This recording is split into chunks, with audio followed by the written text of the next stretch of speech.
again. So yeah, mesmeric piece of work. Have a look at that on the 11th of November if you're about, because I think it's going to be an amazing evening. Speaking of Q&As, because that piece of work will have one after it as well, we are very excited now because there's obviously loads of art that Greenham do that has nothing to do with us commissioning it. And one of those is this fantastic book called Other Girls Like Me. I'm going to read you an extract of this book. The author of this book is in the chat room now. Despite a huge time difference, she's over in the Catskills in America, which is hugely exciting to me because that's basically Dirty Dancing, so hooray.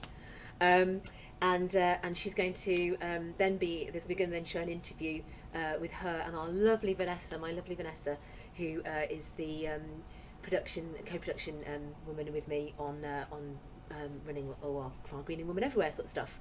And she interviews Stephanie Davies, who's this marvellous writer. I will read you an extract of this. This is her memoirs, and it starts with her arriving at Bluegate.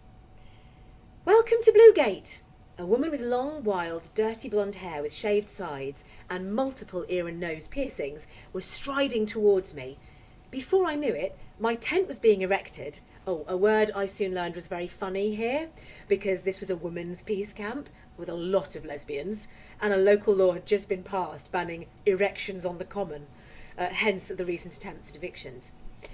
My name's Elena, she said in a broad Yorkshire accent as she pushed the last tent peg into the ground and stepped back to admire the now upright orange tent that would be my home for the next week. Come and have some tea at the fire. I followed her shyly to the fire pit, where we squeezed between two visitors who moved aside to make room for us. A posh-sounding woman with a deep voice and short hair dyed to look like camouflage was speaking to a rapt group of visitors. She was talking about her hair. It's a spider's web gone wrong, she said. I'm waiting for it to grow back. I feel worst about Biscuit. She pointed to the kitchen, where a large white wire-haired dog was looking for scraps. The dog had bright blue ears. Suddenly, a middle-aged man, his face tight with fury, strode past very close to us, his dog at his side. Biscuit and his dog exchanged glances, and the women laughed. That's the fiddler, Elena said. He walks his dog through the camp every morning and every night and refuses to change his route, even if there's a tent in the way. He walks right over it.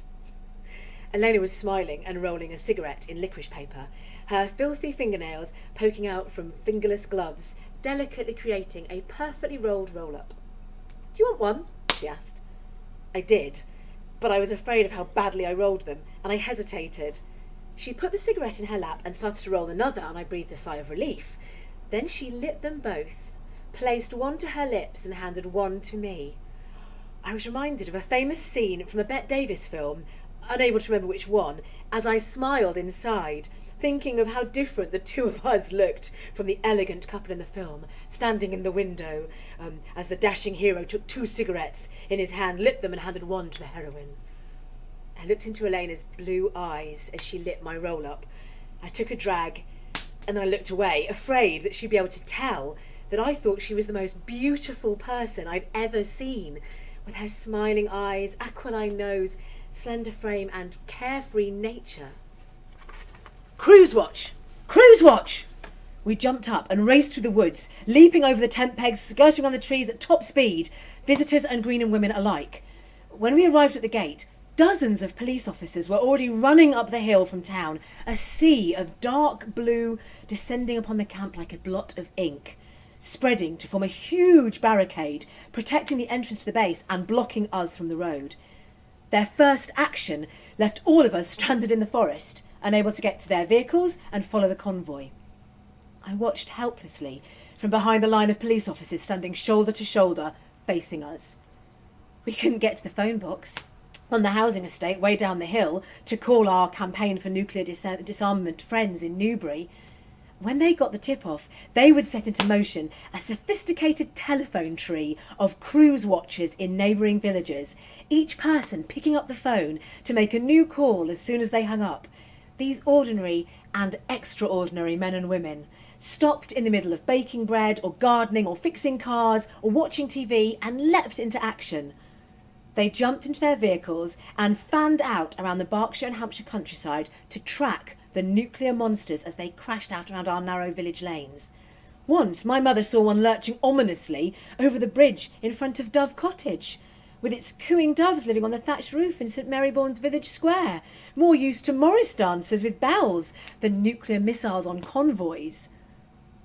They were winding like dragons through the Bourne Valley, before returning to their lairs as if Sauron of Lord Mordor had reached the Shire and all was lost. The British soldiers, standing to attention inside the base, were wearing what looked like World War II gas masks. They looked vulnerable as they watched the 2 police officers open the gate for the monsters to appear. A convoy of massive military vehicles rumbled out at top speed, with American soldiers poised on the steps in glaring white head-to-toe protective gear, machine guns at the ready, as they took off between the sweet-smelling hedgerows towards a secret hidden spot where they would rehearse the moves they'd use to launch the deadly weapon. For some of us, including me, this was our first view of the Americans, and it was not a pretty one. Around me, the women were wailing with frustration, bursting into protest songs, and this slowly caught fire until we were all singing at the same volume, holding hands or each other. I turned to see Penny crying silently at the sight of so much hate, in the midst of so much verdant life, Sally holding her in her arms. We knew this would most likely be a practice, but we also knew that someday it might not. A chill formed in my heart as the reality sank in those weapons of mass destruction were sent roaming around the countryside, and one day might be launched when a president of another country thousands of miles away deemed it necessary, and there was nothing we could do to stop it. Later that evening, when it was all over, an electric stillness descended upon the gate.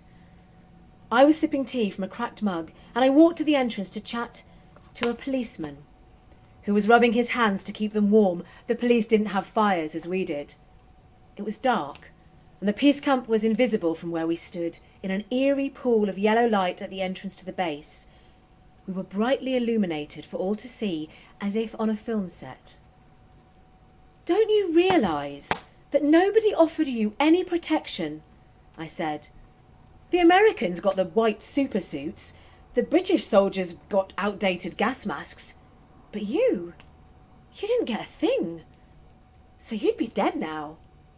Doesn't that bother you?" He shrugged. He didn't know what to say. He was just doing his job.